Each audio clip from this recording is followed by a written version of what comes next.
Hello மக்களே, இன்றைக்கி ரொம்ப டேஸ்டி அண்ட் ஈஸியான ஈவினிங் ஸ்நாக்ஸு டக்குன்னு செய்கிறது அப்பம் வந்து எப்படி செய்கிறது அப்படின்னு சொல்லிட்டு பார்க்கலாம். ஒரு கப் மைதா மாவு எடுத்துக்கோங்க. அதோடு வந்துட்டு 2 ஸ்பூன் ரவையை வந்து சேர்த்துக்கோங்க. கொஞ்சமாக உப்பு, 1 டேபிள் ஸ்பூன் சுகர். அதுக்கப்புறமா வந்துட்டு எங்ககிட்ட பஞ்சாமிர்தம் வந்துட்டு நிறையா இருந்தது. ஸோ பஞ்சாமிர்தம் வச்சு ஸ்வீட் பண்ணலாம் அப்படின்னு சொல்லிட்டு ஒரு 3 டேபிள் ஸ்பூன் பஞ்சாமிர்தம் அது கூட சேர்த்துட்டோம். சேர்த்து கொஞ்சம் தண்ணி ஊற்றி நல்லா கிளறிட்டோம். உங்ககிட்ட பஞ்சாமிர்தம் இல்லை அப்படின்னா ஒன்றும் பிரச்சனையே இல்லை. வெல்லமும் ஏலக்காய் அப்புறமா வந்துட்டு ஒரு வாழைப்பழம் அதை சேர்த்துக்கோங்க. ஒரு 10 மினிட்ஸ் இந்த மாவு வந்து ஊற வச்சுட்டு ஒரு கடாயில் எண்ணெய் ஊற்றிட்டு எண்ணெய் நல்லா காஞ்சதுக்கப்புறமா ஒரு ஸ்பூன் வச்சு ஒரு அப்பமாக வந்துட்டு ஊற்றி சுட்டு எடுக்க போகிறோம். ஐயப்பன் கோவிலில் அப்பம் கொடுப்பாங்க பார்த்தீங்களா, அந்த அளவுக்கு ஈக்குவல் டேஸ்ட்டாக சூப்பராக இருந்துச்சு.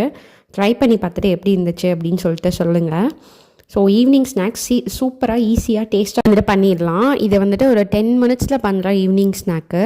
எண்ணெயும் வந்துட்டு நிறையா இழுக்கவே இல்லை. ஸோ ட்ரை பண்ணி பாருங்கள்.